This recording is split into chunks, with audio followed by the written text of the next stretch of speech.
আমরা তো এত ছোট রাষ্ট্র হওয়ার পরেও লক্ষ লক্ষ রোহিঙ্গাকে জায়গা দিয়েছিলাম, নাই? আমাদের ভাইরা 10 টাকা 5 টাকা 20 টাকা করে তুলে তোকে খাইয়েছে, ত্রাণ দিয়েছে, সরকার সহযোগিতা করেছে, বিভিন্ন এনজিও কাজ করেছে, করে নাই? আর তোমরা এত বড় বড় মুসলিম কান্ট্রি আমাদের ভাইদেরকে জায়গা দিতে পারলো না? তোমরা ওদেরকে এই অবরুদ্ধ একটা জায়গায় 22 লক্ষ মানুষকে বোমের খোরা খাওয়ার জন্য ছেড়ে দিলা। আল্লাহ পাক তোমাদেরকে তেল দিয়েছিল, কোন ভাষায় বলবো আমি বুঝতে পারি না। আল্লাহ পাক এদেরকে তেল দিয়েছে, তেল, অয়েল, ব্ল্যাক গোল্ড। সবাই মিলে যদি বয়কট করে দেয়, ওদের একটা যুদ্ধ বিমানও ফ্লাই করবে না ইনশাল্লাহ। তেল ছাড়া কিচ্ছু করতে পারবে না ওরা।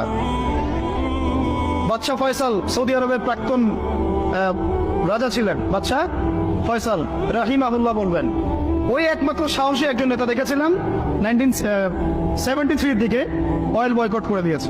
তেল দিব না, যা কি করার কর, যা।